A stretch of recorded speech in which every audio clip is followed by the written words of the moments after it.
Era uma tarde tranquila na Floresta Encantada, e Baloo, o ursinho gentil, estava relaxando em sua toca quando algo surpreendente aconteceu. Um pequeno vagalume brilhante apareceu à sua frente, carregando um envelope cintilante.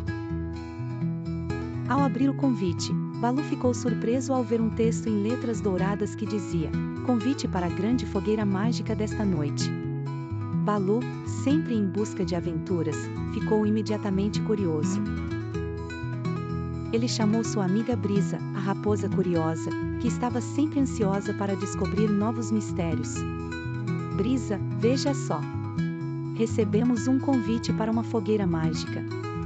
Vamos descobrir o que é isso?" perguntou empolgado. "Claro, Baloo", exclamou Brisa agitando sua cauda fofinha.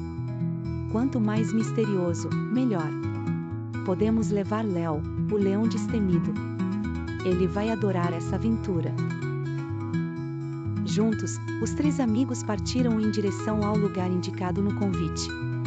O caminho era iluminado por vagalumes que dançavam ao redor, guiando-os por entre as árvores altas e sombras misteriosas da floresta.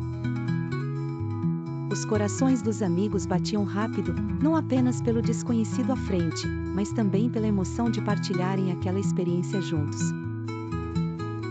Ao chegarem à clareira, viram uma enorme fogueira no centro, cercada por outros animais que também tinham sido convidados.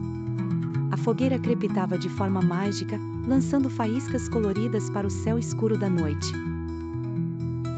Baloo olhou ao redor com certo receio, mas o encorajamento e carinho de seus amigos o acalmaram. De repente, a fogueira falou com uma voz profunda e aconchegante: "Bem-vindos, amigos. Aqueles com coragem no coração podem fazer um desejo especial nesta noite." Todos os animais estavam maravilhados e, um a um, se aproximaram para fazer seus desejos. Baloo, com o apoio de Brisa e Léo, deu um passo à frente, fechou os olhos e desejou com todo o seu coração que as aventuras com seus amigos nunca acabassem. Quando abriu os olhos, percebeu que a fogueira tinha diminuído de intensidade, mas seu calor era ainda mais aconchegante.